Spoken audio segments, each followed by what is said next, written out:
ধরা যাক আপনার এমন একজন শত্রু আছে যাকে আপনি দেখতে পান না, না তাকে স্পর্শ করতে পারেন, কিন্তু সে এতটাই শক্তিশালী যে সে আপনার মনকেও নিয়ন্ত্রণ করতে পারে। সে আপনার মন পড়তে পারে। তাহলে ভাবুন, যদি আপনার এমন একজন শত্রু থাকে তাহলে আপনার কি হবে? কিন্তু সত্যিটা হলো, এমনই একজন শত্রু আমাদের সবার মধ্যেই উপস্থিত রয়েছে, ইবলিস। একদিন রাসূল সাল্লাল্লাহু আলাইহি ওয়াসাল্লাম বললেন, প্রত্যেক মানুষের মধ্যে একটি শয়তান রয়েছে যা তাকে পথভ্রষ্ট করে। এটা শুনে একজন সাহাবী জিজ্ঞেস করলেন, আপনার মধ্যেও কি সেই শয়তান আছে? তখন রাসূল সাল্লাল্লাহু আলাইহি ওয়াসাল্লাম বললেন, হ্যাঁ, কিন্তু আমি আমার শয়তানকে মুসলমান বানিয়ে ফেলেছি। এবার ভাবুন, যদি এত শক্তিশালী একজন শত্রু আমাদের সবার মধ্যে থাকে, তাহলে তার সাথে লড়াই করার উপায় কি হবে?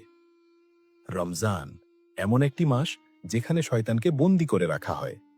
কিন্তু এসব জানার আগে আমাদের জানতে হবে রোজার পেছনের ইতিহাস কি। অনেকে মনে করেন রোজা কেবল ইসলাম আসার পরই ফরজ করা হয়েছিল, কিন্তু এমনটা বিলকুল নয়। ইসলাম আসার আগেও মানুষের উপর রোজা ফরজ করা হয়েছিল, যেমনটা আল্লাহ কোরআনে বলেছেন। কিছু স্কলারদের মতে হযরত আদম আলাইহিসসালাম ও নিজের ভুলের ক্ষমা চাওয়ার জন্য রোজা রাখতেন। একইভাবে হযরত নূহ আলাইহিসসালাম বন্যার পর তার অনুসারীদের নিয়ে রোজা রাখতেন, যেন তারা আল্লাহর শুকরিয়া আদায় করতে পারেন। একইভাবে ইহুদিরাও রোজা রাখত, কারণ হযরত মূসা আলাইহিসসালাম যখন কোহে তুরে তাওরাত পেয়েছিলেন তখন তিনি ৪০ দিন রোজা রেখেছিলেন। একইভাবে খ্রিস্টানরাও রোজা রাখত, কারণ হযরত ঈসা আলাইহিসসালাম ৪০ দিন মরুভূমিতে রোজারত অবস্থায় ছিলেন। ইসলাম আসার আগে কুরাইশরাও ১০ই মুহররমের রোজা রাখত এবং পরবর্তীতে এই দিনেই আমার ইমাম হুসাইন আলাইহিসসালামের শাহাদাত হয়েছিল। ইসলাম আসার আগে যখন মানুষ রোজা রাখত তখন তারা ততক্ষণ পর্যন্ত খেতে পারত যতক্ষণ না তারা ঘুমিয়ে পড়ত। যদি কেউ ঘুমিয়ে পড়ত এবং রাতে আবার জেগে উঠত, তাহলে সে আর কিছুই খেতে পারত না, তাকে পরের সন্ধ্যা পর্যন্ত অপেক্ষা করতে হতো। কিন্তু ইসলাম আসার পর এটি ১ মাসের রোজা মুসলমানদের ওপর ফরজ করে দেয় এবং তাদের জন্য রোজা রাখা আরও সহজ করে দেয়। অর্থাৎ এখন রোজা শুধু সাহরি থেকে ইফতার পর্যন্ত হবে। আর এইভাবেই রোজা মুসলমানদের ওপর ফরজ করা হয়েছিল। ২০১৬ সালে ড ইয়োশিনোরি একটি আবিষ্কার করেছিলেন। ড ইয়োশিনোরি একজন নোবেল পুরস্কার বিজয়ী। তাকে অটোফেজির আবিষ্কারের জন্য নোবেল পুরস্কার দেওয়া হয়েছিল। ডক্টর ইয়োশিনোরি আবিষ্কার করেন যে রোজা রাখার ফলে, অর্থাৎ ফাস্টিং করার ফলে, শরীরের মৃত কোষগুলো দূর হয়ে যায় এবং শরীর নতুন স্বাস্থ্যকর কোষ তৈরি করে। ১২ থেকে ১৬ ঘন্টা ফাস্টিং করলে শরীর পুরনো কোষগুলোকে ভেঙে ফেলতে শুরু করে, যার ফলে মানুষের বয়স ধীরে বাড়ে, অর্থাৎ মানুষ তাড়াতাড়ি বুড়ো হয় না।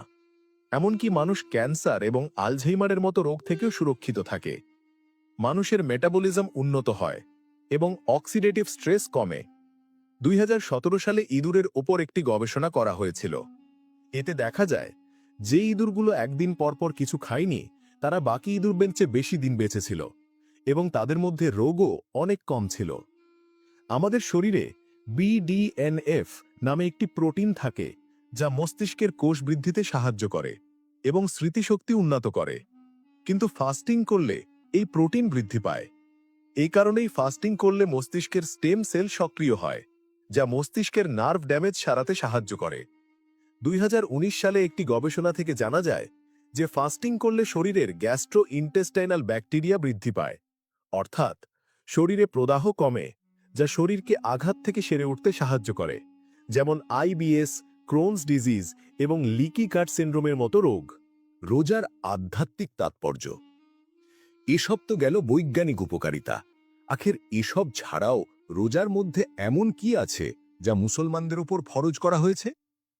যখন হযরত মূসা আলাইহিসসালাম সমুদ্র পার হয়ে ফেরাউনকে পরাজিত করলেন, তখন আল্লাহ তাকে আদেশ দিলেন যেন তিনি সবকিছু ছেড়ে কয়েকদিনের জন্য কোহে তুরে চলে আসেন।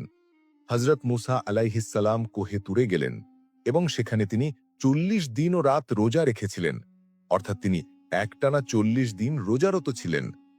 এই ৪০ দিনে তিনি দুনিয়া থেকে বিচ্ছিন্ন হয়ে আল্লাহ জিকির ও ইবাদতে মগ্ন ছিলেন।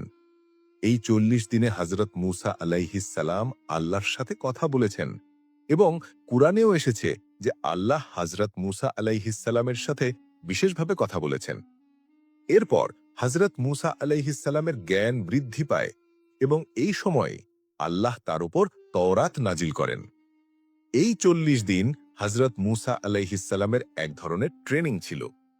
একইভাবে বাইবেলেও আছে যে হযরত ঈসা আলাইহিসসালাম ৪০ দিন মরুভূমিতে কাটিয়েছিলেন। তিনি একটি আত্মার অনুসরণ করে মরুভূমিতে পৌঁছান। সেই মরুভূমিটি ছিল অত্যন্ত খাতারনাক ও শুষ্ক, যেখানে দূর দূরান্ত পর্যন্ত পানির চিহ্ন ছিল না। সেই মরুভূমির নাম ছিল জুডিয়ান মরুভূমি। সেখানে শয়তান তাকে বারবার পথভ্রষ্ট করার চেষ্টা করছিল। আর যে আত্মার অনুসরণ করে হযরত ঈসা আলাইহিসসালাম মরুভূমিতে পৌঁছেছিলেন, তিনি আসলে আল্লাহই ছিলেন, যিনি হযরত ঈসা আলাইহিসসালামের পরীক্ষা নিতে চেয়েছিলেন।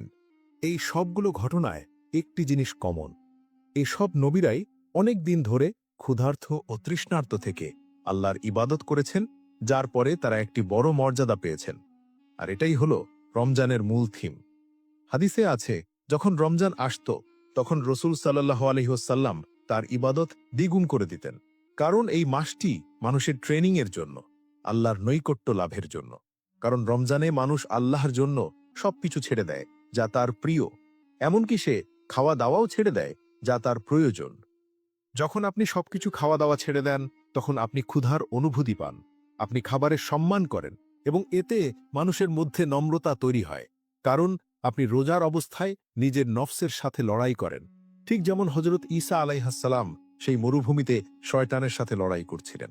এ কারণেই রাসূল সাল্লাল্লাহু আলাইহি ওয়াসাল্লাম বলেছিলেন, রমজানে শয়তানকে বন্দী করে রাখা হয়। এটাই তো সেই বন্দী দশা, যখন আপনি সবকিছু আল্লাহর জন্য ছেড়ে দেন এবং নিজের নফসের সাথে লড়াই করেন। তাহলে শয়তান তো বন্দী হয়েই গেল। আজ রমজান মাস শুরু হয়েছে। আমার পক্ষ থেকে আপনাদের সবাইকে রমজান মোবারক। এই মাসটি আপনাদের সবার জন্য একটি সুযোগ নিজের ভেতরের শয়তানকে মারার।